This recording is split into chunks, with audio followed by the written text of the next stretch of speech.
안녕하십니까. 행복한 아침 이재용입니다. 안녕하세요. 장예은입니다. 오늘은 12월 2일 목요일이고요. 뉴스부터 몇 가지 살펴보도록 하겠습니다. 돈을 갚지 않는다며 흉기를 들고 공장에 침입해서 난동을 부린 50대가 실탄을 맞고 경찰에 붙잡혔습니다. A씨는 어제 새벽 4시 50분쯤 경남 김해시에 있는 공장으로 흉기를 들고 찾아가서 잠금 장치를 훼손했는데요. 이후에 신고를 받고 출동한 경찰에 흉기를 휘두르며 저항하다가 실탄을 맞고 검거됐습니다.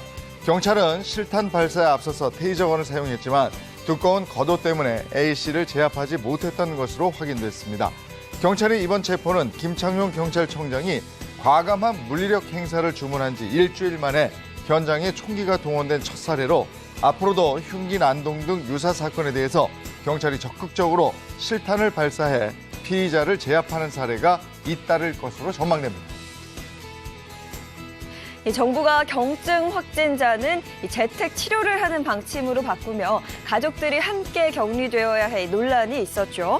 우려했던 대로 확진자와 함께 격리된 일가족이 연쇄 감염됐습니다. 지난달 코로나19에 감염됐던 이모 씨, 초등학생 아들이 확진된 뒤 재택 치료가 시작됐는데 이틀 뒤에 딸이, 뒤이어 접종 완료자인 남편과 이 씨가 차례로 확진된 건데요. 가족은 16일간의 재택치료 기간 중 위급한 순간에도 제때 의료 지원을 받지 못했다고 합니다.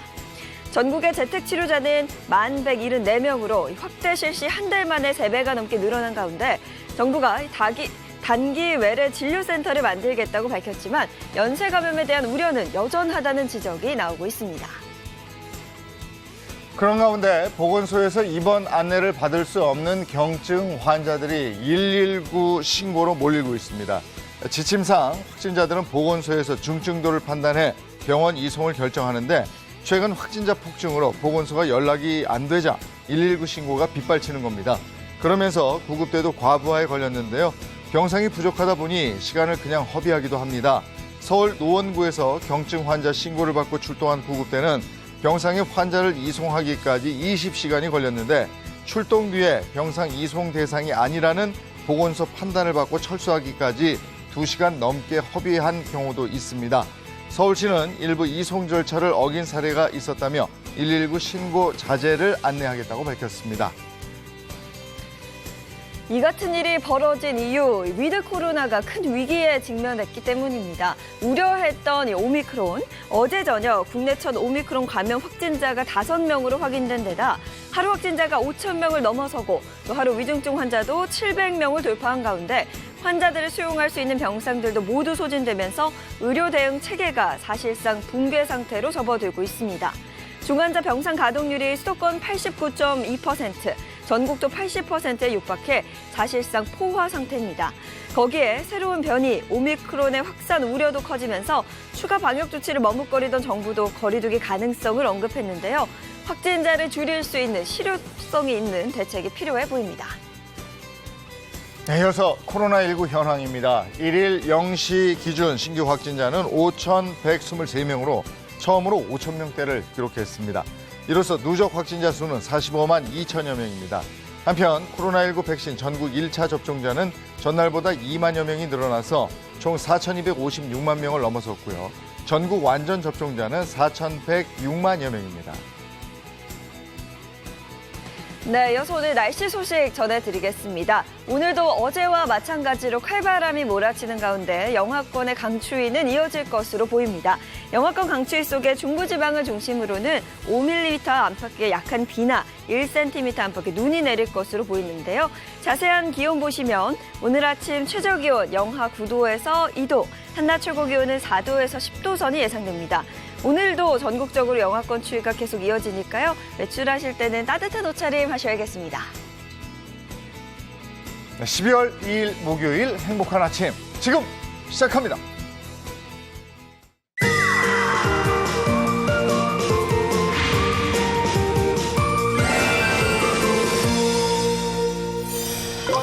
네, 주민이 뽑은 대표자와 주민들이 직접 참여해서 지역을 위해 일하는 형태, 지방자치제도 이렇게 얘기를 합니다. 올해가 이 지방자치시대가 출범한 지 30년째가 된다고 그래요. 네, 그래서 오늘은요, 앞으로 요구되는 지방자치단체의 역할과 또 우리나라가 나아가야 할 지역균형 발전의 길에 대한 이야기 나눠보도록 하겠습니다. 함께해 주실 전국시장군수구청장협회의 황명선 대표회장님 소개합니다. 반갑습니다. 어서 오세요. 네, 안녕하세요. 네, 반갑습니다. 네. 전국의 시장, 군수, 구청장의 대표이자 또 12년째 논산시장을 맡고 계신 분입니다. 그런데 더 놀라운 게 40대 초반에 되셨어요? 아니, 40대 초반에는 한 번 나왔는데 떨어졌어요. 아, 그러셨어요? 40대 네. 중반에 당선이 되었고요. 네, 네. 지금 이제 3선에 이제 시장을 하고 있는데 그러시네요. 우리 시민분들께서 저한테 일할 수 있도록 3번을 선택해 주셨는데 네. 정말 감사드리고 또 영광스러운 일이죠. 네. 그래서 또 이렇게 전국에 또 회장도 하고 있는데요. 예. 늘 그 시민들의 눈을 보면서 더 낮은 자세로 일할 수 있도록 그렇게 하겠습니다. 예. 네. 무엇보다 그 주민의 마음을 아는 게 굉장히 중요하다 생각을 하셔서 주민들이 직접 읍면동장을 뽑게 하셨다고요? 네. 읍면동장을 과거에는 제가 취임하자마자 시장 제가 인사를 했습니다. 네. 모든 인사권이 읍면동장은 직원들에 대한 인사권은 이제 시장군수 구청장이 있죠. 네. 근데 주민들이 시장님 읍면동장 직선제를 시범적으로 하는 곳이 있는데 우리 논산도 한번 해보죠. 라고 제안을 주셨는데 투표를 하다 보니까 80%의 그 찬성이 있었어요. 네. 그래서 그 다음 연도 19년도부터 논산의 15개 읍면동장은 우리 주민들이 직접 선출합니다. 아, 그렇군요. 막 이렇게 하다 보니까요. 네. 좀 섭섭한 게 있더라고요. 어떤 읍면동장들 사무관급 이상들인데 제 방에 와서 시장님 저 부창동장 가고 싶어요. 연무읍장 가고 싶습니다. 열심히 할게 이렇게 하는데요. 네. 요즘에는 저한테 찾아오지 않고 시민들을 찾아가서 시민들의 눈을 보고 이제 일을 합니다. 그렇죠. 네. 이게 진정한 자치분권이죠. 예. 네. 이 자리에는 전국 시장, 군수, 구청장 228명을 대표해서 네. 나오신 거죠? 네네, 그래서 그렇습니다. 그게 알고 싶어요. 전국 시장, 군수, 구청장 협의회. 네. 어떤 일을 하고 어떤 역할을 하는 겁니까? 저희가 종로구부터 서귀포까지 네. 228개의 시군구가 있죠. 네. 지방정부가 잘 운영될 수 있도록 현장에서 시민들의 더 나은 삶을 만들어가는 정부의 역할을 할 수 있도록 법과 제도를 정비하고 정부에다가 요구도 하고 국회에다가 요청해서 제도 개혁을 할 수 있도록 그렇게 요청을 하고 있고요. 네. 이번에 그 32년 만에 지방자치법 전부 개정안이 좀 만들어졌죠. 네. 그리고 지난해에는 지방이양 일괄법, 중앙이 갖고 있는 권한을 현장에서 즉각 대응할 수 있도록 해야 됩니다. 네. 거기다가 이제는 코로나19 대응하시느라 굉장히 또 바쁘셨을 것 같은데 이제는 위드 코로나에 접어들었잖아요. 네네. 기초단체장의 대표로서 좀 어떤 노력들을 해가고 계신지 그것도 궁금한데요. 지방정부의 저희들 입장에서는 예를 들면 드라이브 스루라든가 또 사회적 거리 두기로 인해서 소상공인 자영업자들 어렵죠. 임대료 인하 운동도 지방에서 만들었고 또 해외 입국자에 대한 서비스도 만들고요. 네. 그래서 피방역은 중앙과 지방이 함께 만들어낸 역사이다. 위드 코로나 시대도 중앙과 지방 정부가 함께 모든 사회적, 경제적, 문화적 활동을 할 수 있도록 현장에서 저희들이 책임 있게 그렇게 역할을 하겠습니다. 예. 네. 얼마 전에는 차기 정부가 추진해야 될 자치분권 8대 공약을 제안하셨어요. 네. 예. 그것도 좀 소개 좀 해주시겠습니까? 그 내년도가 대통령 선거가 있죠. 예. 네. 지난 과거의 대선 때 저희들이 시장군수구청장, 기초의원들 이분들이 정당에 소속되지 않고 주민들의 눈을 보면서 일을 할 수 있도록 네. 해달라고 해서 정당공천제 폐지를 했는데 실천이 안 되고 있죠. 이제는 지방자치 30년이 됐기 때문에 이 주민들의 생명과 안전, 더 나은 삶을 위해서 이 역할을 할 수 있도록 재정분권, 그다음에 지방유양 일괄법에 대한 보완 문제, 그리고 시장만 뽑는 게 아니라 이제는 내 눈으로 교육장이나 그리고 경찰서장도 내가 뽑을 수 있도록 해서 진정한 완벽한 지방자치 시대를 열 수 있도록 저희들이 이번 대선 때 각 당의 네. 공약들을 만들어서 제안을 할 거고요. 네. 또 대통령 후보님들을 모시고 또 정책 토론회도 개최할 예정입니다. 네, 제안해주신 8대 공약 중에서 눈에 띄는 부분이요. 자치경찰제와 교육자치제가 아닐까 싶습니다. 특별히 이 과제를 발굴하신 이유가 있을까요? 이 부분에 대해서는 굉장히 많은 학계의 관심들이 많았어요. 특히 이제 뭐 지방자치학회, 헌법학회, 재정학회, 뭐 행정학회 다양한 우리 학회 분들의 그 회장님들이 참여해서 여러 가지 의견도 검토해 주셨는데요. 현장에 생명과 안전이 있어요. 많은 분들이 이런 이야기를 하잖아요. 우리가 현장이 답이다라고 이야기를 하잖아요. 네. 횡단보도 신호등 없으면 시장군수구청장한테 찾아가서 요청도 하고 하죠. 네. 바로 즉각 해결이 되는데. 그런데 우리가 현장에 대응을 못해요. 예를 들면 정인양 같은 경우를 말씀드릴게요. 몇 년 전에 서울 양천구의 정인양이 그 양부모한테 학대를 받았는데 전화를 몇 통을 다 놓쳤어요. 네. 네. 안타까웠죠. 근데 이 업무를 보다 보니까 누가 갖고 있냐면 서울시장이 갖고 있는 거예요. 서울시장이 이 1000만이 넘는 그런 이 도시에 즉각 이 폭력이나 학대의 신고가 들어오면 현장에 즉각 대응을 해야 되겠죠. 골든타임을 사수해야 되죠. 그래야 생명과 안전을 지켜낼 수 있는데 이게 광역정부나 중앙에 갖고 있으면 안 되죠. 그래서 분권이 필요한 거거든요. 현장의 생명과 안전을 지켜낼 수 있도록 그렇게 경찰서장도 교육장도 네. 우리 주권자가 뽑을 수 있도록 하면 윗분들의 눈을 보고 일을 하는 게 아니라 우리 아이들, 우리 시민들의 안전과 생명을 지켜내기 위해서 네. 그분들의 눈을 보고 일을 하는 것이죠. 네. 전국 시장군수구청장 협의회 대표 회장으로서 네. 다양한 고민들 하고 계신 것 같고요. 뿐만 아니라 또 논산 시장으로서의 고민도 좀 클 것 같다 하는 생각이 드는데, 네. 근데 이젠 세계적인 스타죠. BTS가 논산을 방문했어요? 어떻게 BTS가 논산에 왔다는 얘기를 들었어요. 유명하더라고요. 네. 네, 우리 그 청소년들 타운홀 미팅을 했는데 시장님, 저희들 BTS 만나고 싶습니다. 이런 거예요. 그래서 우리 논산에 농촌마을이라 가장 부족한 것들이 교육과 평생학습 그리고 문화입니다. 문화. 대도시에 비해서 네. 이런 것을 차별받지 않도록 극복하기 위해서 우리 그 공연기획 팀장을 외부에 개방형으로 뽑았어요. BTS, 오마이걸, 트와이스, 레드벨벳 뭐 이렇게 저기 옴무 치타 뭐 등등등등 네. 뭐 이렇게 많은 그 청소년들이 보고 싶어하는 분들이 우리 논산에 참여를 했었어요. 수요자 중심으로 청소년들이 요청하는 대로 저희들은 응답하는 것이죠. 네. 그래서 BTS가 와서 아주 논산이 그냥 아주 그냥 아우 대단했습니다. 난리 났었겠네요. 들썩들썩했어요. 네. 오시고 나서 그때 딸기를 한번 드셔가지고요. 논산 딸기가 해외까지도 그냥 아주 주문이 폭주했습니다. 예. 저도 방송국에서 꽤 오래 있었는데 BTS 얼굴 한 번도 못 봤는데. 아이고, 이렇게 문화 공연도 풍성하고 또 거기에다가 얘기를 들어보니까 해외 연수까지 보내주신다고 들었어요. 네. 우리 청소년들이 시장님, 우리 중학교, 고등학교, 우리 수학여행을 가게 되는데요. 이 프로그램을 우리 해외로 갈 수 있도록 좀 했으면 좋겠습니다. 그 고민 속에서 이게 만들어지게 된 것이거든요. 그래서 저희들은 교육 정책들을 할 때 차별 없이 누구나 돈이 있든 돈이 없든 가난하든 건강하든 누구도 차별받지 않고 함께 할 수 있도록 프로그램들을 저희 논산시에서는 합니다. 네. 그래서 중국 상해 독립운동했던 임시정부 총사 그리고 윤봉길 그 선생님의 그 류신공원 참 아주 먹먹해지죠. 네. 이 역사 현장을 선행학습을 통해서 현장에 탐방하는 형태로요. 저희들이 그렇게 고등학교 2학년 모든 학생들이 갈 수 있도록 했고 백제의 그 찬란한 역사 문화가 일본에 넘어가 있죠. 가 있죠. 그 도시가 보통 일본의 오사카 교토 나라입니다. 그쪽에 우리 중학교 3학년 학생들은 모두 다 갑니다. 그래서 1년에 중학교 3학년, 고등학교 2학년 논산에 27개 학교 3,000명 학생들이 차별받지 않고 모두 다 글로벌 해외 연수를 가고 있습니다. 네. 아, 정말 시민들이 무언가를 제안하고 네. 그 제안이 정책화돼서 또 실행에 옮겨질 수 있는 논산 시민들이 굉장히 부럽다는 생각이 들기도 합니다. 논산 시민들이 시장입니다. 네.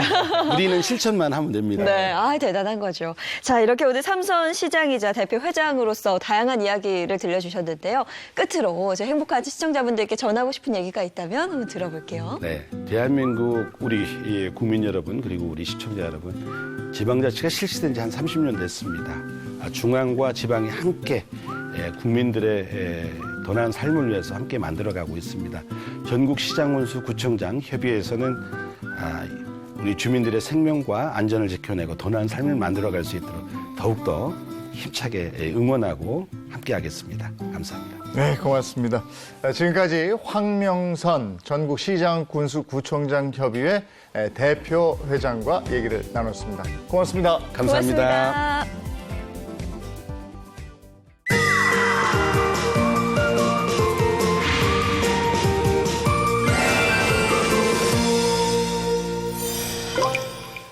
이번에는 대한민국 경제 발전을 이끈 주인공들이죠. 기능 한국인들, 그들의 인생 역전, 성공 스토리를 들어보는 시간입니다. 네, 오늘 기능 한국인 10번째 주인공은요. 남다른 아이디어로 인생을 바꾼 분이라고 합니다. 거기다가 취미도 남다르다고 네. 하는데 어떤 분인지 만나보시죠. 세계가 인정하는 최고의 기술력과 멈추지 않는 열정으로 자신의 길을 개척한 명장, 기능 한국인. 한계를 극복하고 꿈을 이룬 그들의 이야기를 만나봅니다. 오타가 너무 많아서 해고 위기에 몰린 사람이 있었습니다. 그래서 수정액을 만들었는데 이게 완전 대박 아이템이었죠. 화가 지망생은 비싼 지우개를 자꾸 잊어버려 고민이었죠. 그래서 지우개가 달린 연필을 만들었습니다. 이것도 대박이었죠. 이렇게 아이디어로 운명이 바뀐 사람은 많습니다. 오늘의 주인공 철권 씨도 아이디어로 운명이 바뀌었습니다.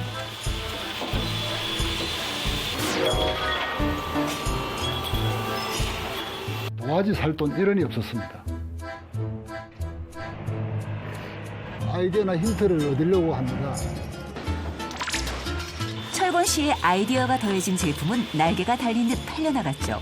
그리고 제품마다 줄줄이 특허를 받아서 기술력도 인정받았습니다. 아마도 그런 생각이 없었다면 제 인생은 끝장났을 겁니다. 인생을 바꾼 아이디어는 과연 언제, 어떻게 생겨났을까요?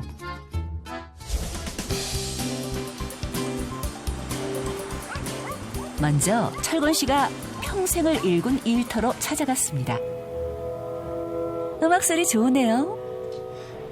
자, 여기 대표님 방이 어디예요? 아, 옆방인데 음악 듣고 계실 건데요? 왜요? 아, 그건 저도 잘 모르겠는데 이상하게 음악만 들으면 뭔가 나온다고 하셔서. 클래식 음악이 아이디어의 비결일까요? 대표님 실례합니다.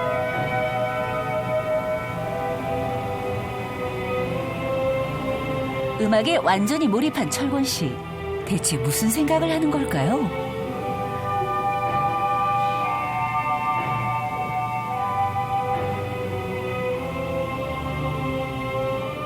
궁금하죠? 무슨 생각 하시는지. 똑똑해요. 좀 생각도, 사업도, 생활도. 철권 씨, 음악 듣다 말고 갑자기 무슨 일이에요?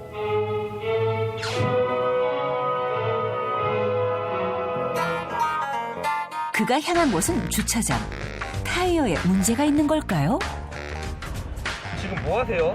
아이디어나 힌트를 얻으려고 합니다. 네? 그걸 왜 여기서 찾는 거예요?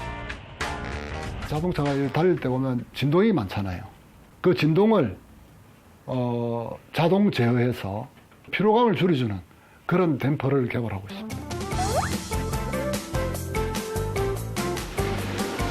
30년 가까이 부품을 제조하는 회사를 이끌어온 철권 씨. 공장에선 그의 아이디어가 더해진 제품을 생산하고 있습니다. 우리 일상생활에 진동과 충격을 흡수하는 댐퍼를 생산하는 공장입니다. 이게 댐퍼라는 건데요. 세탁기가 돌아갈 때 진동이 심하잖아요. 그걸 잡아주는 게 댐퍼입니다.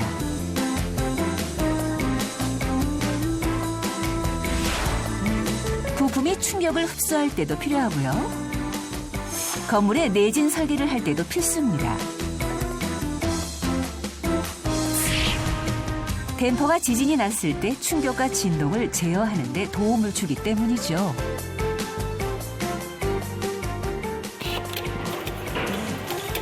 신반장 오늘 몇 개 해야 되는 거예요? 실천이 몇 개? 어디에 어떻게 사용될지에 따라 공정이 달라지기도 하는 댐퍼. 그럼 지금까지 만든 댐퍼는 어디로 가는 걸까요?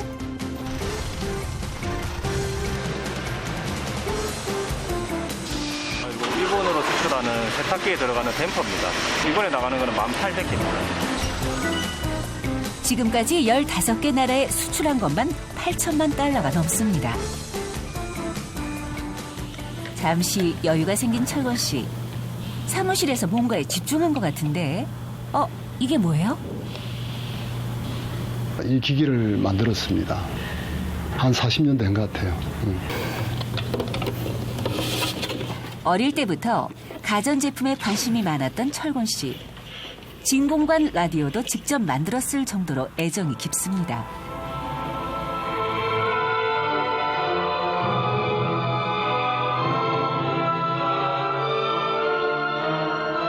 고장난 가전제품을 고칠 정도로 손재주가 좋았죠. 아버지를 일찍 여의고 집안을 책임져야 했던 소년 가장. 하루빨리 돈을 벌고 싶었기에 그에게 꿈은 사치였습니다. 공업 고등학교에 진학했고 고3 땐 취업을 나갔습니다. 이코 72로 나누면 길이가 얼마지? 다른 직원들은 하나하나 수기로 나눌 때 철권 씨는 삼각 함수를 생각했죠. 그래서 그 변을 길이를 정확하게 찝어주니까 그 반장이 굉장히 신기해하고 칭찬을 많이 받았습니다. 그날 이후 삶의 방향이 달라졌습니다. 그 일 이후로 남과 다른 방법으로 생각하고 고민해야 된다는 것을 깨우쳤었어요. 그는 늘 남과 다르게 보고 생각하려 노력했습니다. 그래서 이제 여기까지 그렸지. 그 마음은 지금도 변함없습니다. 새 제품을 만들 때도 마찬가지입니다. 일단하고 일단 사이 공간이 3mm라는 거예요. 재설계를 하도록 하겠습니다. 일주일 뒤에 모델이 나가지고 다시 한번 봤으면 좋겠다. 네, 알겠습니다. 그렇게. 무조건 남과 달라야 한다는 철권 씨의 생각. 처음엔 직원들도 받아들이기 힘들었습니다. 정말 이게 무슨 말인가 싶었는데 이야기를 듣다 보면은 대표님의 아이디어가 새 제품으로 실현이 됩니다. 이렇게 철권 씨의 아이디어가 제품에 반영되면 그 제품의 성능이 좋아지고 평판도 좋아집니다.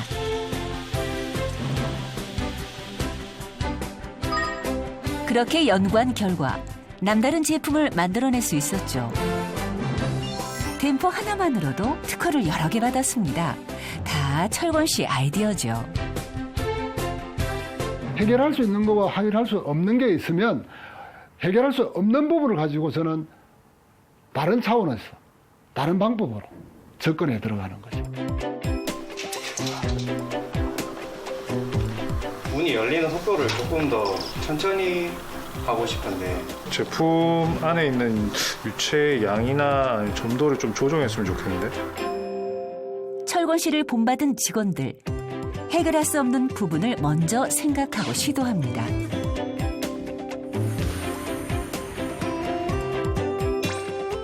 철권 씨는 포기를 모릅니다. 자금을 구할 길이 막히자 지점장을 찾아가서 승부수를 띄웠습니다. 무작정 큰절을 한 뒤 본인의 아이디어를 설명했죠. 그랬더니 한마디로 우리 보증기금은 바로 사장님 같은 분을 우리가 보증하기 위해서 있는 거다고. 내가 책임지고 해드리겠다. 아마도 그런 생각이 없었다면 상황이 또 달라졌겠죠. 도화지조차 살 돈이 없었던 소년 가장 철권 씨. 그가 중소기업의 대표로 기능 한국인으로 승승장구한 비결. 그건 세상을 바라보는 남다른 시선이 아닐까요?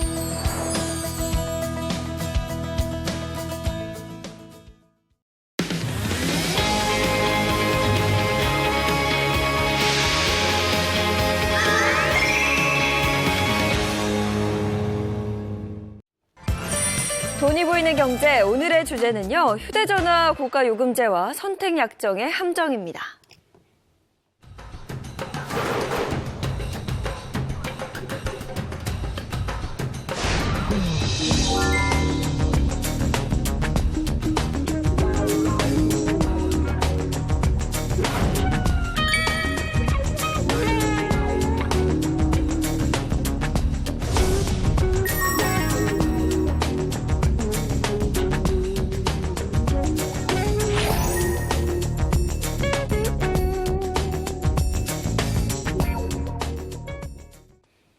통신비 내고 계시죠? 우리나라 사람 중에 통신비를 내지 않는 사람이 몇 분이나 계실까요? 이제는 통신비는 우리가 지출하는 내용 중에 고정 지출 내용에 이게 이제 들어가 있죠. 250만 원 단말기에 10만 원 요금제 시대를 맞이하게 됐습니다. 그런데 우리가 모르고 있는 통신비의 함정이 있습니다. 오늘 그 얘기 나눠보도록 하죠. 정철진 경제평론가, 방송인 박수림 씨 함께합니다. 어서 오세요. 네, 안녕하십니까? 네, 반갑습니다. 네. 통신비 관련해서 얘기를 좀 나눠볼 텐데 먼저 궁금한 게 월 평균적으로 통신비를 어느 정도 내고 있을까요? 자, 우리가 가랑비에 옷 젖는 줄 모른다 이런 얘기 있지 않습니까? 네. 아무리 사소한 거라도 그게 거듭되게 되면 걷잡을 수 없이 커지게 됨을 비유하는 말인데 통신비가 그렇습니다. 자, 통계청이 발표한 2020년 연간 지출 가계 동향 조사에 따르면요. 39세 이하 가구당 통신비가 월 평균 12만 원꼴입니다. 1년 따져보면 약 140만 원 정도 되죠. 한 구인 구직 사이트에서 직장인 800여 명을 대상으로 조사한 결과 직장인 10명 중에 9명이 월급 순삭, 월급이 순식간에 사라졌어요. 네. 이걸 경험했습니다. 이 중 통신비가 통장의 월급을 가장 많이 빼가는 요소 중에 4위를 차지했습니다. 근데 이게 이제 대부분 어떻게 나가요? 자동이체로 저는 저도 이제 자동이체요. 대부분 맞아요. 아마 그러실 이체죠. 겁니다. 그래서 무감각하게 나가는지도 모르게 나가는 돈 중에 하나가 바로 이 통신비일 텐데 이게 계속 오르고 있더라고요. 그렇습니다. 네. 바로 통신기기가 있죠. 또 통신망, 서비스가 있지 않습니까? 이 기기와 서비스의 진화 때문이다. 이렇게 보시면 될 것 같은데요. 네. 우리가 2G 시대라고 하죠. 문자밖에 안 됐어요. 네. 전화 문자 됐을 때. 그때 10,000원, 20,000원대 요금제였습니다. 그런데 이 2G 시대가 3G 시대로 이제 애플의 아이폰 나왔을 때 2009년부터 이 통신비는 기하급수적으로 늘어나게 되는데 당시에 이제 한 3만 원대, 4만 원대가 나왔고 이 3G에서 4G, 4G LTE까지 갈 때 또 한 번 업그레이드가 됐고요. 지금 2018년 12월부터 5 시대 아니겠습니까? 네. 이 5G 시대에서는 당연히 또 더 많은 데이터를 사용해야 되기 때문에 전문가들은 5G 또 여기에 맞는 그 고기기 이 사양들 잘 누리려면 한 7만 원대, 8만 원대 써야 된다고 하고요. 6G 얘기 나오잖아요. 네. 6세대. 네. 무조건 10만 원이 넘어야 된다라고 하니까 네. 역시 기기와 서비스의 비싸요. 진화 때문이다. 네. 이렇게 네. 보면 되겠습니다. 근데 그 기기 단말기 가격은 또 왜 이렇게 비싸요? 예전에 뭐 휴대전화 가격이 뭐 100만 원 돈이다 했을 때 저 깜짝 놀랐었는데 이제는 200만 원의 시대가 맞습니다. 왔어요? 반으로 접히는 휴대폰 있지 않습니까? 네. 알죠? 네. 탁 닫는 거. 그게 그 제조사마다 좀 차이는 있는데 250만 원에서 290만 원까지. 너무 비싸요. 그러니까 스마트폰 한 대 가격이 이미 노트북 가격을 넘어섰습니다. 네. 양문형 냉장고 있죠? 그거 맞먹는 수준으로 높아지는 네. 그런 상황이에요. 네. 국내 출시되는 주요 스마트폰은요. 100만 원 넘는 세 자리 출고가가 당연해진 지 오래됩니다. 그러니까 2017년 이후에 통신 3사를 통해서 출시된 프리미엄 스마트폰 모델 67종 가운데 34종의 출고가가 100만 원 이상으로 책정된 반면에 80만 원대 제품은 이제 거의 찾아볼 수가 없어요. 맞아요. 엄청납니다. 네, 이제는 뭐 머지않아서 대부분의 그 스마트폰이 한 200만 원 이상 가고 막 이런 시대가 될 네네, 것 같은데 맞아요. 스마트폰 출고가가 왜 이렇게 높아지는 겁니까? 뭐 간단합니다. 고사양 스펙 때문이죠. 제조사들도 역시 네. 고사양 스펙으로 경쟁을 벌이기 때문인데 요즘에 카메라 이렇게 보시면은요. 옛날에는 하나, 두 개였잖아요. 네. 다 렌즈가 3개씩 다 맞아요. 이렇게 되게 부착되어 있고요. 네. 뭐 OLED도 훨씬 더 좋아졌었고 뭐 디스플레이도 좋아졌고 요즘에는 또 이제 인공지능으로 뭐 이런 것도 탑재돼 있고요. 운영 체제도 굉장히 업그레이드가 되고 있기 때문에 바로 이렇게 고사양 스펙들이 나오면서 제조사들도 더 마진을 붙이고 결과적으로 200만 원대, 250만 원에 너무 비싸죠. 이런 이제 단말기가 나오게 되는 거예요. 네. 맞습니다. 이렇게 기능이 높아지면서 스마트폰 가격이 굉장히 올라갔잖아요. 네. 부담을 느끼시는 분들 많으실 텐데 그래서 일각에서는 그냥 좀 중저가 휴대폰 구입하고 요금제도 저가 요금제 사용하면 어떠냐 이런 얘기도 계속해서 나오고 있거든요. 그렇죠. 그렇게 하면 되고 네. 또 그렇게 하시는 분들도 또 계십니다만 시대와 트렌드의 흐름을 이제 따라가다 보면 나 혼자만 이렇게 저가 요금제, 싼 스마트폰을 쓰기가 어렵죠. 맞습니다. 게다가 또 하나 이유가 있는데요. 통신업계, 또 제조사, 통신업계에서 특히 이제 높은 요금제에 더 많은 인센티브를 좀 맞아요. 줍니다. 네. 그건 어쩔 수가 없죠. 그래서 장려금 같은 것도 더 많이 주는데 2018년에 국정감사에 나온 자료를 보면 통신사는 7만 원 이상의 고가 요금제에만 집중적으로 장려금을 지급했다라는 게 나오고 있고 있고 네. 또 하나가 이 통신사들은 고가 요금제를 쓰기 위해서 3만 원대 쓰는 분 있다고 봐봐요. 그다음에 5만 원, 6만 원대다 할 때 그 갭 차이에 서비스를 확 벌립니다. 즉 3만 원대 쓸 수 있는 데이터, 6만 원대 쓸 수 있는 데이터가 80배가 넘게. 3만 원대 쓸 사람이 아유 이 정도라면 그냥 6만 원대 써야 되겠다라고 그렇게 바뀌는 좀 유도가 있고요. 그다음에 이 단말기에 지급하는 이 지원금도 최신의 고가 스마트폰에 더 많이 줍니다. 그러니까 막상 하러 갔을 때 더 비싼 스마트폰을 사게 되는 거죠. 그렇다면은 스마트폰을 그 적정한 가격으로 조금 더 저렴하게 그야말로 스마트하게 좀 사고 운영할 수 있는 방법은 뭐가 있습니까? 그 휴대전화 구입할 때 우리가 공시지원금하고 선택약정 할인 그 둘 중에 하나를 선택하지 않습니까? 자, 먼저 공시지원금이라는 건 2년 약정 전제로 이동통신사에서 구매하고자 하는 기기값을 할인해 주는 걸 말합니다. 그러니까 처음에 우리가 휴대전화 살 때 최신식 단말기 사게 되면 너무 비싸요. 그래서 지원금 받죠. 흔히 보조금이라고 하는데 공시지원금 할인은 첫 개통할 때 요금제가 높을수록 기기값 할인이 커진다고 합니다. 그래서 일반적으로 스마트폰 구매할 때 높은 요금제로 구매한 다음에 6개월 유지한 다음에 낮은 요금제로 변경하게 되죠. 근데 그리고 선택 약정 할인 제도는요. 스마트폰 내 돈을 사는 대신에 기본 요금의 25%를 할인받을 수 있는 제도입니다. 아니 그러면 이 공시지원금 할인이랑 선택약정 할인 제도를 좀 같이 받을 수는 없는 거예요? 없습니다. 이건 선택이고요. 반드시 둘 중 하나만 혜택을 누릴 수가 있습니다. 그러니까 그럼 이 질문에서 그럼 공시지원금이 좋아? 아니면 선택약정 할인이 좋아? 정답은 없죠. 개인에 따라서 다 다르다라고 볼 수가 있는데 어떤 분 같은 경우에는 최신 기기가 필요가 없어요. 그런데 전화도 많이 하고 막 인터넷도 많이 하고 서비스는 높아야 돼요. 그런 경우에는 이분은 선택 약정 할인을 받는 게 좋겠죠. 고가 요금제를 통해서. 또 어디선가 이런 기기를 단말기를 얻을 수가 있어요. 이분 같은 경우에는 무조건 선택 약정 할인을 통해서 요금을 낮추는 게 굉장히 중요하죠. 반면에 요즘 통신사별로 뭐 무슨 결합 해가지고 굉장히 할인을 많이 받는 분들이 계시단 말입니다. 이런 분들은 굳이 또 요금에 선택 약정 할인을 받기보다 비싼 그냥 고가의 단말기를 큰 폭의 지원금을 받는 쪽으로 또 바꾸는 것. 그러니까 자신의 처지에 따라서 둘 중 하나를 선택하는 것이 맞습니다. 그러니까 내가 가지고 있는 핸드폰을 가지고 다음에 재계약하거나 할 때는 그거 선택 약정 할인인가 이거 하는 게 낫네. 그렇죠. 단말기가 확보됐다면. 그죠. 근데 여기에 각각의 함정이 있다면서요? 함정이 있죠. 다 함정이 있죠. 자, 공시지원금의 함정에 대해서 먼저 말씀드릴게요. 자, 공시지원금 할인은 아까 말씀드렸듯이 고가요금제를 6개월 이상 유지해야 되는 조건을 내밀고 있습니다. 자, 소비자들은 스마트폰에 할부 원금을 깎는 데 집중을 해요. 하지만 6개월간 고가요금제에 의무적으로 가입하면서 전체 통신비는 할부 원금을 깎기 전과 비교하면 큰 차이가 없습니다. 이래 지적이 나오는 거죠. 한 이동통신사 대리점 관계자가 소비자들은 스마트폰에 할부 원금을 깎는 것을 중요시하지만 고가요금제에 가입하면 통신 및 할부 요금 비슷한 경우가 많습니다. 또 6개월이 경과한 것을 잊고 고가요금제를 계속 사용하는 소비자가 많기 때문에 결국 통신비는 더 늘어나는 경우가 상당수입니다. 이렇게 말을 합니다.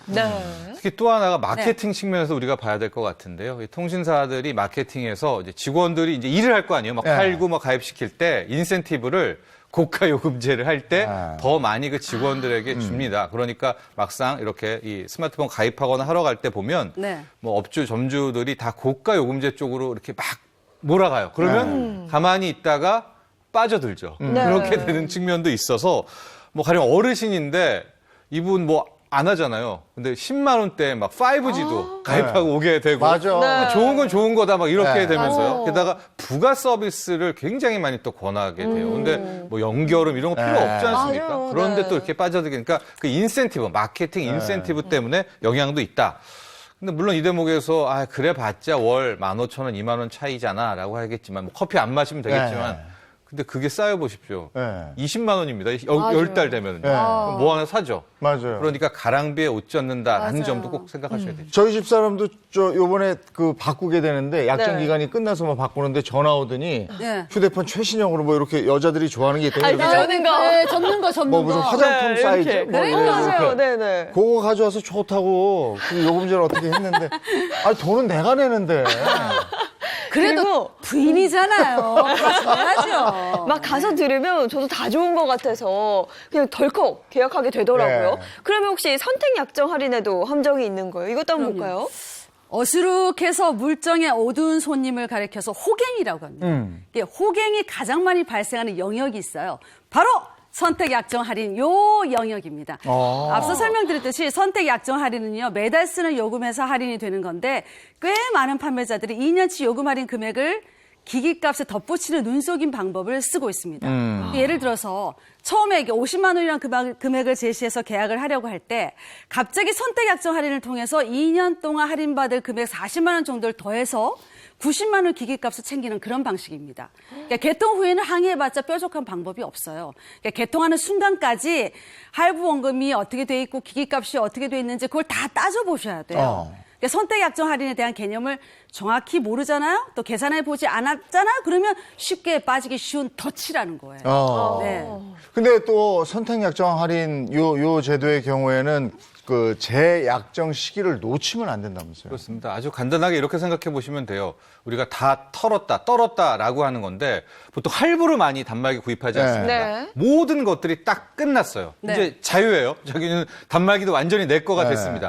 그런 상황에 있어서는 이제 요금제를 낮추거나 아니면 자기가 추가로 핸드폰을 바꿀 때는 지원금을 받을 수 있는 것 아니겠습니까? 네. 그러나 그 기간에는 이제 누구나 다 선택 약정 할인을 받을 수 있는 그런 자격이 있거든요.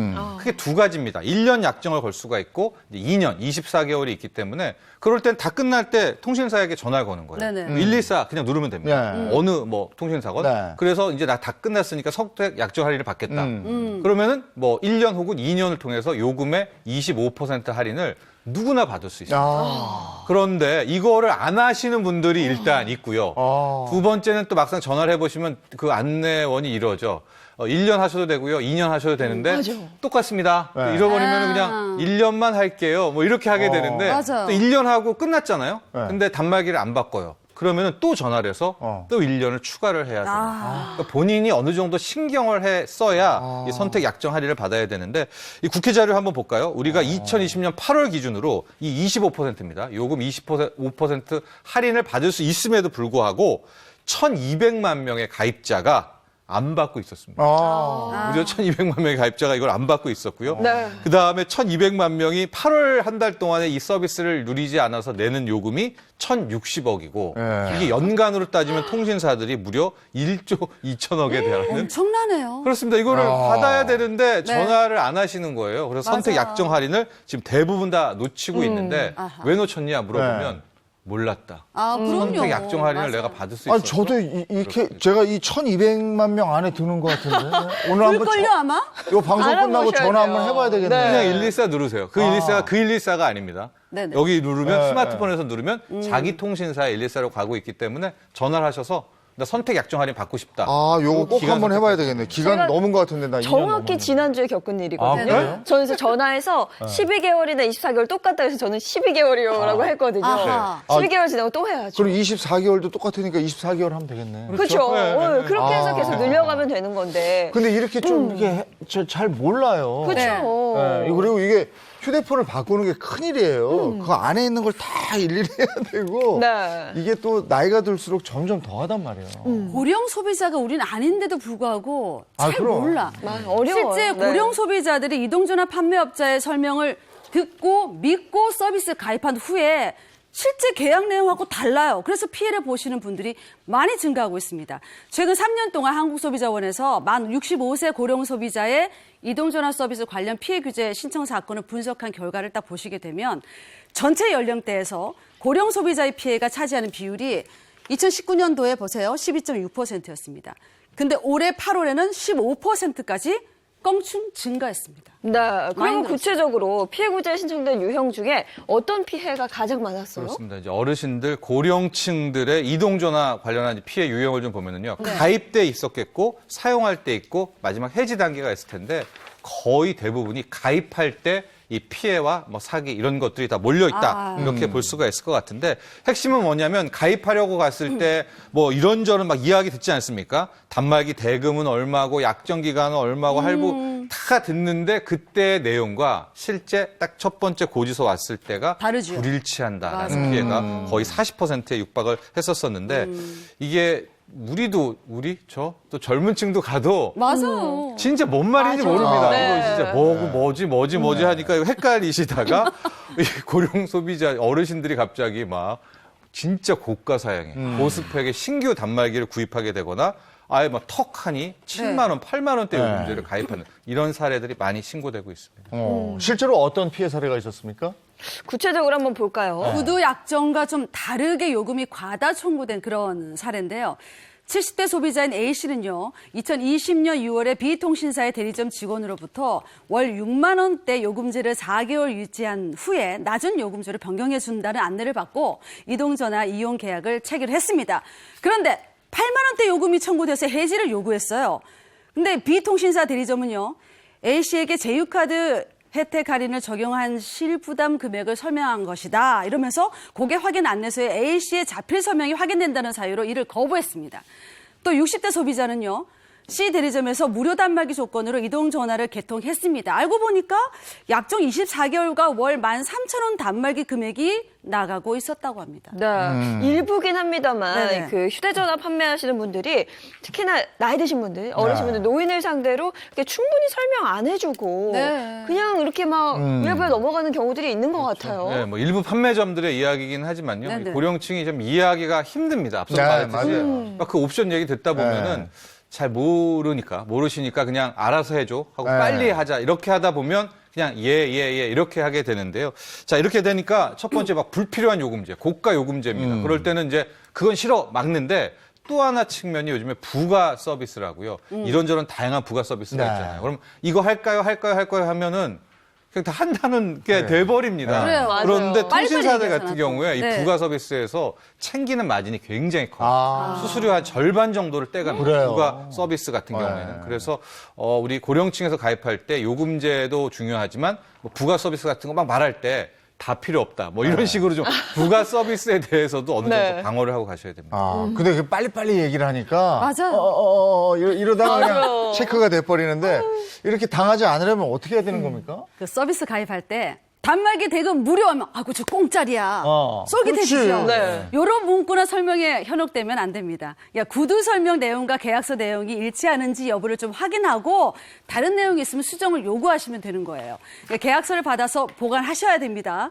요금 청구서를 매달 확인해서 계약 내용과 다르게 요금이 청구된 경우에는 즉각 통신사 고객센터로 문의를 하면 됩니다. 이동전화 서비스 계약 체결 과정에서 사업자가 중요 사항을 고지하지 않거나 또 허위로 고지했다. 그러면 위약금 없이 해지가 가능합니다. 자, 마지막으로요. 고가 요금제 가입 절차를 진행하기 전에 필요시에 그 고령 소비자의 가족과 공유하는 것도 바람직한 방법이에요. 그리고 만약 피해를 봤다. 그러면 소비자 상담센터가 있습니다.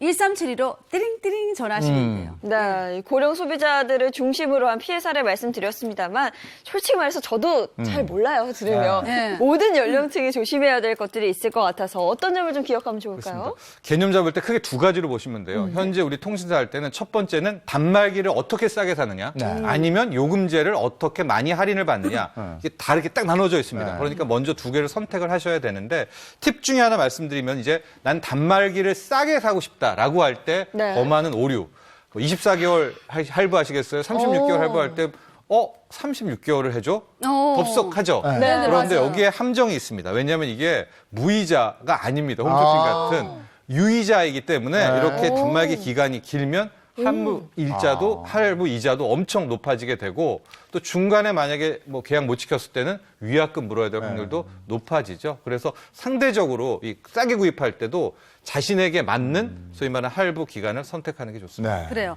그리고 각 회사에서 다양한 요금제가 연일 출시되고 있지 않습니까? 그러니까 본인에게 적절한 요금제를 고르면 최신 스마트폰을 합리적인 가격으로 구매하실 수가 있습니다.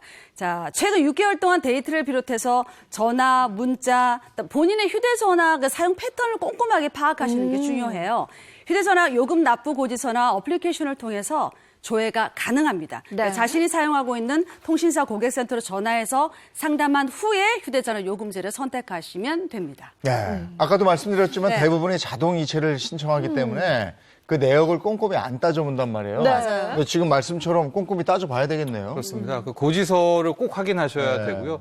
젊은 층도 요즘 고지서가 다 그냥 이 온라인으로 하니까 맞아요. 안 봅니다. 네. 맞아요. 그러니까. 근데 그거 꼼꼼히 다 읽으셔야 자신도 모르게 가입한 부가 서비스를 막아낼 수 있고요. 실제 사례이기도 한데 막 상조회사 서비스도 막 내고 있는 거예요. 네. 자기가 3,300원씩. 몰랐어. 그래서 그 고지서를 꼼꼼히 확인해 보시면 맞아요. 됩니다. 네, 근데 이렇게 개인이 유의할 점 챙기는 것뿐만 아니라 제 생각에는 제도적인 장치 마련이 시급하지 않나 이런 생각도 좀 드는데요. 그렇습니다. 통신사 측에 많은 또 이런 비난, 뭐 이런 지적들이 나오고 있는 것이요. 우리나라 통신비가 OECD 국가 중에 최고 수준입니다. 물론 통신사들이 하고 싶은 말도 있죠. 우리의 통신 서비스 질이 좋거든요. 통합 품질이라든가 네. 또 우리 5G 뭐 이것 때문에 더 비싸게 받는다라는 그런 변도 있지만 실은 통신비라는 게 공공재 아닙니까? 그래서 네. 많은 소비자가 바라는 것은 좀 다양하게 요금제 구간 좀 해달라. 옵션 좀 다양하게 해서 그렇죠. 선택의 기회를 좀 넓혀달라라는 요구가 많습니다. 그거 반영됐으면 좋겠어요. 네. 아니 그리고 요금제 같은 경우도 1년이나 2년 약정된 거 거기에 딱 기록이 있을 거 아니에요. 네. 그러면 미리 전화 좀 해주면 안 돼? 한 일주일 전쯤에. 아, 선택 약정 하라고. 네. 괜찮네요. 자, 이제 기간이 이렇게 됐으니까 저 선택하셔야 됩니다. 약정하시겠습니까? 25% 할인됩니다. 네. 하겠습니다. 하면 되잖아요. 우린 있잖아, 그냥 지나가면. 제가 일단 전화 드리겠습니다. 예, 고맙습니다. 네. 예, 여기까지 하죠. 네, 고맙습니다. 고맙습니다. 사건 사고 24시 오늘의 주제는요. 세계인을 놀라게 한 한국의 연쇄살인범 유영철입니다. 희대의 연쇄살인범 유영철. 노인과 여성 20명을 살해해 사형 확정 판결을 받았고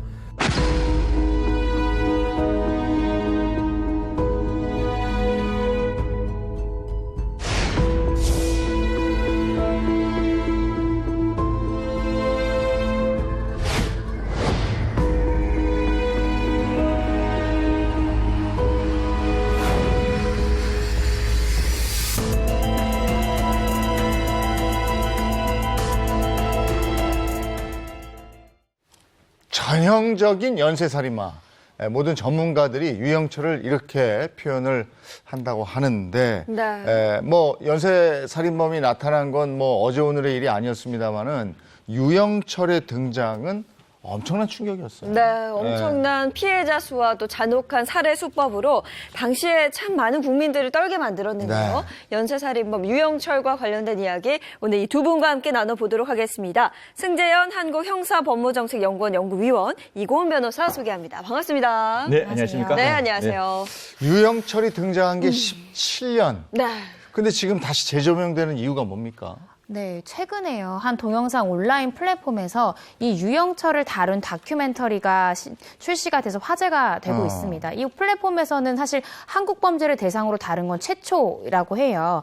그런데 이제 이 다큐멘터리 자체가 화제가 되면서 190여 개 전 세계적으로 지금 방영이 되고 있고요. 심지어 아시아 8개국에서는 최근에 가장 많이 본 콘텐츠 탑 10까지 들기도 할 정도로 굉장히 화제가 되고 있다라고 하는데 유영철을 좀 살펴보면 앞서 2009년에는 미국의 유명 잡지가 세계 연쇄살인범 31인을 선정을 했는데 아시아에서는 유일하게 유영철만 선정이 됐다라고 해요. 그러니까 전 세계적으로도 굉장히 희대의 살인마 중에서도 살인마인 거죠. 그래서 자신의 얼굴과 그리고 범행 방법이 전 세계인들에게 충격을 안겨준 그런 범행입니다. 네. 네, 세계의 연쇄살인범 31인에 선정이 됐다. 이것도 굉장히 놀라운데 사실 처음에 유영철 검거했을 당시만 해도 이 정도로 최악의 연쇄살인마로 기록될 줄은 몰랐다면서요.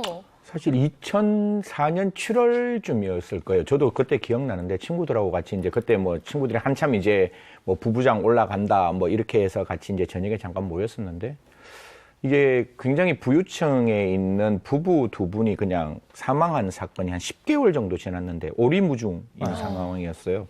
근데 그 7월에 잡혔다는 거예요. 그래, 잘 됐다 이랬는데 경찰 발표를 듣고 저희들도 기함을 했던 게 이 사건 이외에 나머지 여성들의 11명을 또 살해를 하고 그게 어떻게 보면 최단기 한 1년이 안 되는 기간에 20여 명, 그 20명을 이제 살해했다. 이런 이야기가 나와서 이게 도대체 무슨 일이냐. 사실 그 당시까지 그런 어떤 충격적인 사건은 많지 않았거든요. 저희들이 보통 뭐 강호순이나 정남규 이야기하는데 강호순이 한 2년 4개월, 정남규가 한 2년 3개월, 이래서 한 12명을 이렇게 연쇄살인을 했지 20명 이상 되는 경우는 처음이었기 때문에 대한민국 전체를 공포로 몰아넣었습니다. 10개월 동안 무려 20명의 목숨을 앗아갔다 이거예요. 정말. 근데 아마 이 이름은 우리가 강렬하게 기억이 나는데 어떤 짓을 한 거야? 이렇게 가물가물하신 분들도 많을 텐데 구체적으로 좀 알아볼까요? 네, 그 20명을 유영철이 살해를 했잖아요. 그 범행 대상은 뚜렷하게 구분이 됩니다. 부유층과 직업 여성 이렇게 구분이 되는데 이 범행 대상마다요. 그 시기도 뚜렷하게 구분이 됩니다. 그러니까 부유층을 대상으로 했던 건 2003년 9월부터 11월에 집중이 돼 있는데요. 먼저 최초에는 2003년 9월에 강남구 신사동에 있는 한 단독주택에서 이 대학교 명예교수 노부부를 둔기로 살해를 했습니다. 그리고 나서는 이에 그치지 않고 뭐 구기동이랄지 삼성동이랄지 해화동에서요. 뭐 짧게는 일주일 간격, 길게는 한 달 간격으로 계속해서 살해 범행을 하는데요. 이 2달간에 일어났던 이 4곳에서 총 살해된 피해자만 총 8명에 달했다라고 합니다. 네. 그리고 이 공통점이요. 이 피해자들이 살고 있는 집이 다 단독주택이었고 또 정원이 딸린 굉장히 부유한 집이었다는 점에서 그 범행의 특징이 있습니다. 네, 이 부유층, 이 살인사건의 피해자 8명을 제외하고 그러면 나머지 피해자들은 누구였을까요? 네, 그 마지막 그 부유층 대상으로 했던 게 해화동 사건이에요. 네. 해화동 사건 이후에 이 유영철이 냉각기를 가집니다.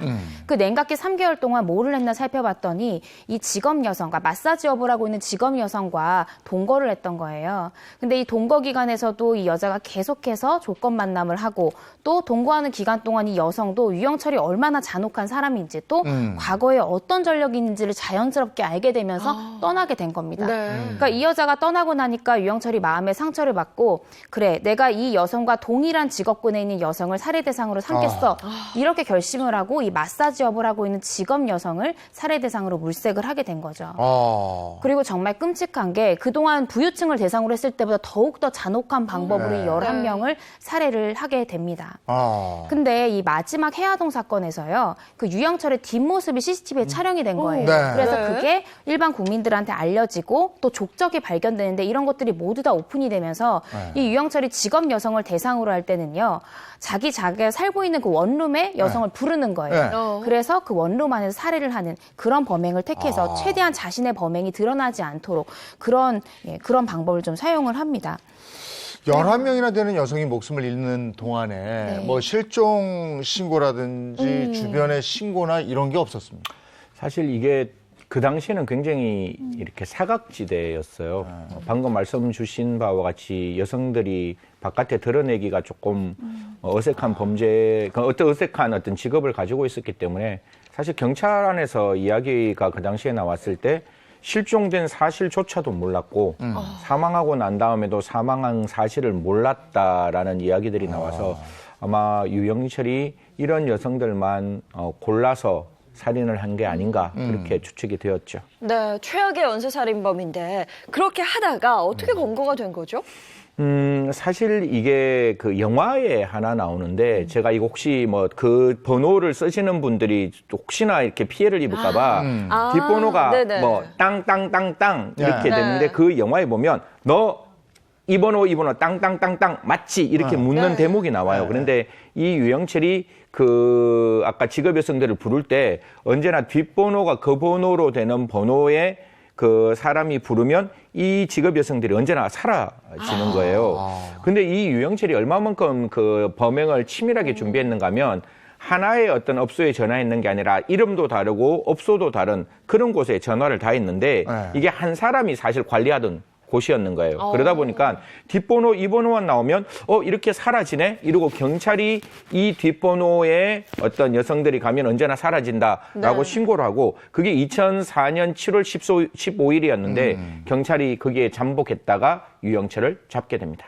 근데 이 희대의 연쇄살인마 유영철을 잡았을 때 그냥 잡범인 줄 알고 그렇게 판단을 했다면서요? 경찰이 잡고 나서는요, 뭐 유영철이 얼굴도 그냥 일반인 같고, 뭐 등치나 체격이 뭐 살인마처럼 큰 것도 아니고 하니까 처음에는 잡범인 줄 알았던 거예요. 근데 의외로 유영철이 내가 사람을 죽였는데요. 26명이나 죽였습니다. 그리고 그중에 16명은 내가 안 매장했습니다. 자기가 사장님. 그렇게 얘기했다고요? 네, 자기가 그렇게 자백을 한 거예요. 그러니까 경찰이 그 말이 사실일까 반신반의해서 그 유영철이 시신을 묻었다라고 얘기한 그 마포구에 있던 한 야산에 가서 파본 거예요. 파보니까 심하게 훼손된 시신이 발견이 된 거죠. 그리고 얘 말이 사실이구나 해서 그때부터 본격적으로 수사에 착수를 하게 됩니다. 네, 스스로 실체를 드러낸 유영철인데 앞서 스스로 26명을 살해했다 이렇게 얘기했다고 했는데 네네. 실제로는 그 알려진 피해자는 20명인 거죠? 그렇죠. 제가 말씀드렸듯이 처음에는 수사관한테 반장님 나 26명 죽였어요 이렇게 했잖아요. 근데 이제 수사가 계속돼서 거듭되다 보니까 그 사람 말도 조금씩 달라지고 또 유영철의 말과 실질적인 정황이 좀 불일치한 거예요. 그래서 최종적으로 확정된 피해자는 20명으로 좁혀졌는데요. 제가 아까 말씀드렸듯이 부유층 노인 8분이 희생이 됐고 또 직업 여성 11명 하면 도합이 19분이시잖아요. 근데 그 한 명이 뭐 노인도 아니고 부유층도 아니고 직업 여성도 아니었고요. 평범한 40대 남성이 피해자로 확인이 됐습니다. 이 부분을 좀 살펴보면 유영철이 최종적으로 검거되기 3달 전에 서울 중구의 황학동에 있는 이 도깨비 시장에서 내가 마치 단속하는 경찰관인 것처럼 행세를 하면서 이 뭐 가짜 정력제나 그런 불법 복제 CD를 파는 이 노점상한테 가서 나 단속 나온 경찰이다 이러면서 신분증을 들이댄 거예요. 근데 이 노점상 하시는 분이 한두 번 단속 당해본 거 아니잖아요. 그러니까 뭔가 신분증도 어설프고 말하는 거나 뭐 이런 게 영 아니었던 거죠. 그래서 속지를 않으니까 유영철이 여기서 화가 난 거예요. 그래서 자기가 미리 준비해간 수갑을 이 남성에게 채운 다음에 봉고차에 태워가지고 인천 월미도로 끌고 가서 살해를 합니다. 살해를 한 다음에 자신의 범행 수법을 들키지 않기 위해서 이 피해 시신의 일부를 좀 훼손을 해서 바다에 던지고요. 나머지는 이 사람을 싣고 온 승합차 자체를 시신을 넣고 불을 태워서 증거를 완벽하게 인멸을 합니다. 그러니까 이런 범행이 하나하나 나올 때마다 온 국민이 그 잔혹함에 치를 떨었는데 근데 이 범행에 어떤 특징이 있었죠? 그 당시에 유영철 사건을 들여다본 검사들도 그렇고 경찰들도 그렇고 이게 도대체 범행 수법에 쓰여 있는 흉기 혹은 둔기라고 이야기하죠. 이게 모르겠는 거예요. 사실 이렇게 애모가 나오고 그 흉기가 나오면 어디서 샀는지를 확인할 수가 있는데 이게 나오지 않다 보니까 도대체 어디서 어떻게 구입했는지에 대한 단서가 나오지 않았는데 유영철이 이걸 직접 만들었다 그래요. 그리고 뒤에 이제 저희들이 이야기하겠지만 흉기보다는 둔기가 훨씬 더 사람을 살상하는 데 이렇게 편리했다라는 진술까지 나오는 그런 어떤 이야기들이라서 그런 부분에 대해서 굉장히 이제 그 경찰들도 처음에는 수사를 애를 먹었고 방금 이제 변호사님이 말씀 주셨다시피 신체 일부를 훼손할 뿐만 아니라 그 증거를 인멸하기 위해서 이제 뭐 불을 지른다든가 제가 아침에 우리 행하에 또 많은 시청자분들이 좀 불편하실까 봐 최대한 순화해서 이야기하는데 사람의 지문까지 지우는 등 어떻게 보면 우리가 상상할 수 있는 최악의 범죄였다 이렇게 말씀드리겠습니다. 그리고 또 한 가지 끔찍한 점이 이 피해자들의 시신 일부 중에 장기가 발견되지 않은 그런 끔찍했던 일도 있었다면서요. 정말로 저도 어떻게 이런 범행을 생각하지라고 생각할 만큼 너무 끔찍한데요. 이 국가수에서 피해자 시신을 부검을 해보니까 시신 내구에서요, 그 장기 중에 일부가 없는 거예요. 그래서 이거 어떻게 됐냐고 조사를 해보니까 검찰이 수사 결과를 발표했는데 유영철이 수사 과정 중에 내가 피해자 인육을 4차례 먹었다라는 진술까지 했다라고 해요. 근데 이 진술을 뒷받침할 만한 객관적인 증거가 없어서 이걸 뭐 별도의 뭐 죄명이나 이렇게까지 인지를 못했다라고는 하는데 정말 더 끔찍한 게요. 이 유영철이 혈액형 O형인가 봐요. 그래서 자기랑 같은 혈액형을 가진 피해 여성의 인육을 먹었다라고 합니다. 아니 그리고 이 살인을 저지르려고 동물을 가지고 살해하는 실험을 하고 이랬다고 그러지 않았어요? 그때? 사실 이게 우리나라에서 아직까지 이런 부분에 대한 범죄학적 연구는 아직 완벽하게 되지는 않았습니다. 사실 이런 부분도 좀 이렇게 범죄의 동기라든가 범죄의 발전 그리고 이 사람이 앞으로 어떻게 범죄를 흉악하게 저지를 수 있는지에 대한 통계학적, 베이직 에비던스에 관련된 어떤 연구가 필요한데 미국에 있는 FBI 연구에 따르면 동물을 학대한 사람이 연쇄살인범으로 진화할 확률은 거의 100%에 가깝다라는 이야기들을 하고 있어요. 그래서 지금 우리나라에서도 굉장히 이런 어떤 반려견, 반려묘에 대한 어떤 학대뿐만 아니라 이게 유기견, 유기묘에 대한 더 잔혹한 학대들이 있잖아요. 근데 저희들은 그냥 그거를 이거 송개네? 이거 그냥 학대했는 거네라고 그냥 일상적인 어떤 범죄 중에 하나로 치부하고 넘어가는 경우가 있는데 이런 경우에 있어서 만약에 그런 어떤 학대에 관련된 범인이 잡히면 좀 정확하게 좀 심리 검사 혹은 정신 검사가 좀 필요하지 않느냐라는 말씀까지 드리겠습니다. 네.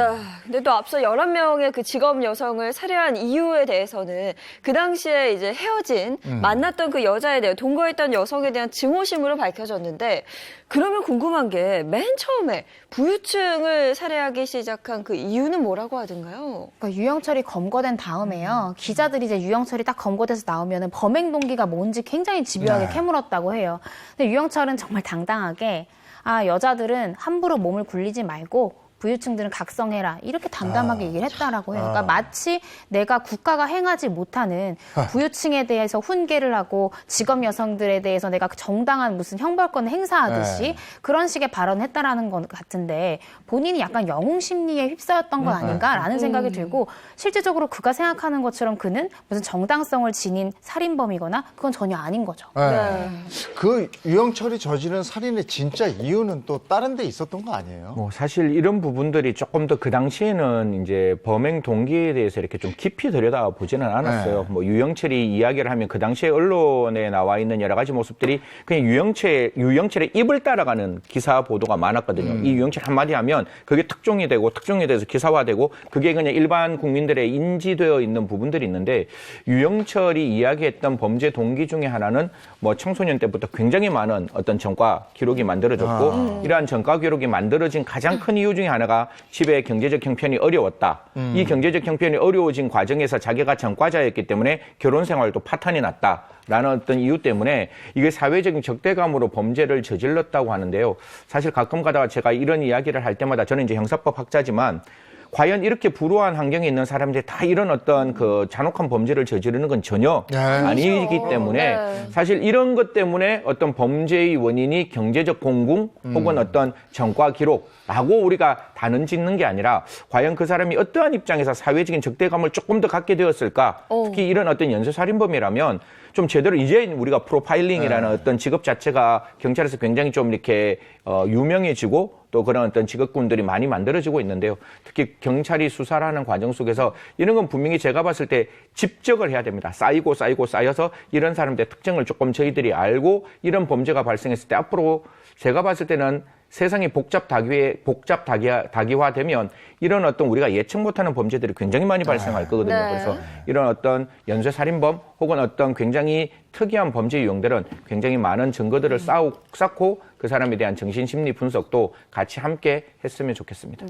그러면 또 하나 그 앞서 언급했던 40대 노점상 살인사건과 같은 경우에는 유영철이 그 자신이 준비한 가짜 경찰 신분증을 이렇게 내밀었는데 약간 무시당하는 기분이 드니까 살해를 한 거잖아요. 저는 이게 정말 특별한 이유 없는 그런 범죄였다고 생각을 해요. 아니 근데 행각을 보면 어쨌든 특별한 이유 없이 부유층과 여성을 상대로 이런 잔혹한 범죄를 저질렀잖아요.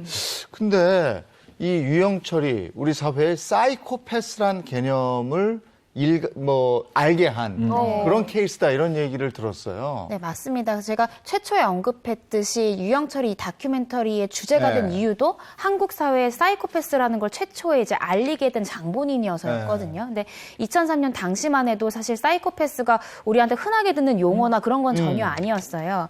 그리고 그때 당시에도 그 이전에도 연쇄살인은 계속해서 일어났고요.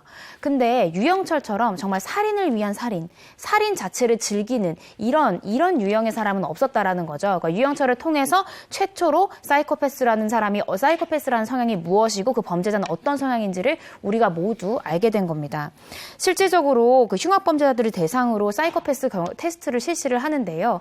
유영철은 40점 만점에 38점을 획득했다라고 해요. 그래서 미국에서는 통상 30점이 넘어가면 사이코패스로 보고 우리나라는 그 기준점이 24점인데요. 이 기준을 보면 유영철은 굉장히 높은 점수를 획득을 한 거죠. 참고로 말씀을 드리면 성폭행범 조두수는 29점을 이 테스트에서 획득을 했다라고 하고 연쇄살인범 강호순 또한 27점을 받은 것으로 확인이 됐습니다. 그러면 그 유영철의 어떤 점이 사이코패스의 특징이라고 볼 수 있던 거예요? 사실 지금은 이제 굉장히 사이코패스 분석 자체가 굉장히 정교해졌습니다. PCLR이라 그래가지고 4개 분면을 가지고 사이코패스의 어떤 특징을 생각하는데 그 당시에 첫 번째 나왔을 때 유영철에 대해서 첫 번째 판단했는 게 굉장히 나르시즘에 빠져 있잖아요. 나 100명 이상 죽이고 싶었다. 뭐 이런 이야기를 하는 거기 때문에 자기 과시욕이 굉장히 강한 사람 첫 번째 사이코패스의 특징이 되는 것이고 두 번째는 범행 과정에서 굉장히 다른 사람에 대한 연민이 없어요. 이게 어떤가 하면 살인 저지르고 난 다음에 그냥 그 살인 현장에서 빠져나오는 게 아니라 그 안에서 막 이렇게 아침부터 좀 죄송한데 체조도 합니다. 이렇게 사람을 죽이고 난 다음에 그러니까 그 피해자에 대한 연민이 전혀 없는 거예요. 이것도 이제 사이코패스의 특징적인 방법이고 두 번째는 자기 가슴, 자기 내면이 굉장히 컴플리케이트, 굉장히 복잡해요. 여성들 왔는 것 중에 아까 우리 변호사님이 중간에 일부러 그거 범행 수법이라고 빼셨는데 어떤 특정 장소를 딱 들어가느냐 들어가지 않느냐에 따라 가지고 죽이느냐 살리느냐를 결정하는 거거든요. 그래서 그 어떤 욕실에 들어가면 죽이고 욕실에 안 들어가면 정이 있어가 살리고 그러니까 어떻게 보면 아무런 이유 없이 자기가 판단해낸 하나의 기준에 따라서 살리고 죽이는데 그 죽였을 때가 나타나는 그 과잉살상이 상상을 초월하는 부분이기 때문에 그런 어떤 내심에 있어서의 어떤 복잡성 이런 것들이 원칙적으로 사이코패스의 특징으로 보였다라는 말씀드리겠습니다. 근데 이런 사이코패스 유영철도 두려워했던 존재가 있다면서요? 네, 맞습니다. 그 유영철이요. 내가 이 살인을 저지르면서 언제 가장 두려웠는지 아느냐라고 하면서 내가 여성을 살해하고 이제 그 사체를 정리하고 있는데 전화가 딱 한 통 왔는데 아들이더라. 아들이 내 목소리 딱 듣고 아빠 감기 안 나왔어? 이렇게 얘기하는데 그 순간 내가 마치 아들이 아빠 나 이 상황 다 알아. 아빠 하지 마. 이렇게 말하는 것처럼 들렸다라고 해요. 본인한테는. 그러니까 이 희대의 살인마에게도 아들이라는 존재 그리고 아빠라는 감정이 존재했다라는 거죠. 근데 참 아이러니한 게요. 그러면서도 아들을 살해할 생각까지 했었다라고 진술하는 걸 봐서 정말로 전형적인 사이코패스가 아닌가라는 생각이 듭니다. 네, 유영철 사건에 대해서 얘기하고 있는데 유영철 사건이요. 우리 사회에서 이 묻지마 범죄를 처음 이제 수면 위로 끌어올렸던 사건일 뿐만 아니라 과학 수사, 요즘에 익숙하죠. 프로파일링 이런 부분도 굉장히 수준을 높였던 그런 계기가 됐다. 이런 얘기도 있습니다. 그 당시에는 그럴 수밖에 없었어요. 지금 현재를 가지고 과거를 바라볼 때 과거가 굉장히 어색한 부분들이 많잖아요. 저희들이 뭐 이렇게 1970년대의 어떤 프로를 보면 굉장히 이렇게 저 때는 정말 좋았던 프로그램인데 지금 보니까 굉장히 좀 촌스럽네 이런 거 하듯이 당시에 경찰이 절대로 수사를 못한 게 아니라 그 당시에는 그런 수법, 그런 수사 방법이 가장 일반적이었는데 뭐 이게 면식범의 소행이냐 아니면 주변에 있는 탐문만 하는 것이고 이게 뭔가 좀 다르다 보니까 이게 연쇄살인범이라고 말하는 순간 국민들의 공포에 빠진다 그래서 사실 수사하는 과정에서 연쇄살인범이란 말조차도 하는 걸 꺼렸다 이런 말씀드리겠습니다. 수사 방식도 21세기형이 아니다 이런 지적이 있었잖아요. 제가 이거 제일 재밌게 봤던 것 중에 하나가 이건 진실인데 사건이 일어난 장소를 보면 구기동, 그다음에 신사동, 해화동, 삼성동인 거예요. 이게 뭐 특정 지역 말씀드리기가 좀 죄송스러운데 이게 보면 구기잖아요. 그럼 기역이잖아요. 삼성, 시옷이잖아요. 해화, 히읗이잖아요. 그러니까 앞뒤에 동 이름이 같은 앞에 그 자음이 같은 동네가 이 범죄 장소가 아니냐. 그래서 첫 번째 생각했는 게 수서예요. 수서. 앞에 시옷이라. 그래서 경찰이 수서 쪽도 좀 많이 들여다봤는데 이게 그 다음 범죄 현장이 마침 이 경찰이 생각했는 거하고는 똑같아요. 아까 변호사님 말씀 주신 대로 황학동이었어요. 그러다 보니까 이렇게 이제 수사를 진행했던 모습을 바라보고 지금은 우리가 그 수사를 봤을 때 왜 이렇게 했을까라고 하지만 정말 그 당시에 경찰들이 절치부심이 드러나는 거죠. 이렇게 해서라도 좀 범인을 잡아보자 이렇게 노력했던 경찰의 모습이었습니다. 그리고 앞에도 얘기가 나왔는데 유영철이 자백을 했거든요. 근데 그 자백을 경찰이 믿지 않았어요? 네, 경찰은 이제 유영철이 자백했는데도 너는 살해할 만한 제목이 아니다. 뭐 이런 말을 하고요. 그리고 심지어 이제 자꾸 무시를 하니까 그 유영철이 종이랑 펜을 달라 그래가지고 발을 정자를 이렇게 쓴 거예요. 한자로. 너 뭐 하고 있니? 이렇게 경찰이 물어보니까 반장님 이게 내가 죽인 사람 숫자입니다. 이렇게까지 유영철이 얘기했다라고 합니다. 이게 제대로 잡지 않았다면, 잡지 못했다면 정말 100명까지 죽일 수 있는 시대의 살인마인데 지금 교도소에 수감돼 있는 거죠? 네, 맞습니다. 지금 거기서 어떻게 생활하고 있어요? 사실 이게 사형을 선고받았는데 사형이 집행되고 있지 않아서 수용 생활을 하고 있는데 최근에 나와 있는 여러 가지 이야기를 종합해 보면 그 교정시설 안에서도 최고의 우두머리 형태의 모습을 보이고 네. 조금이라도 교정에서 좀 이렇게 힘든 일을 시키면 내가 사이코패스가 어떤 건지를 보여주겠다라고 하면서 교정시설에 굉장히 거칠게 행동하고 있다는 모습까지 보였습니다. 요거 사용제도에 대해서 더 얘기하고 싶은데 이게 생방송의 관계로 시간이 이러네요. 네. 여기까지 해야 되겠습니다. 그거는 저 다음 시간에 좀 했으면 좋겠네요. 알겠습니다. 고맙습니다. 네, 고맙습니다. 오늘 단단히 입으셔야 되겠어요. 네. 오늘이 어제보다 더 추운 것 같아요. 그러니까요. 저는 어제가 제일 추울 줄 알았는데 오늘 굉장히 쌀쌀하고 칼바람 붑니다. 옷차림 따뜻하게 하고 외출하시기 바랍니다. 좋은 하루 보내시고요. 저희는 내일 아침 7시 30분에 돌아올게요. 행복한 아침, 행복한 하루 되십시오. 고맙습니다. 고맙습니다.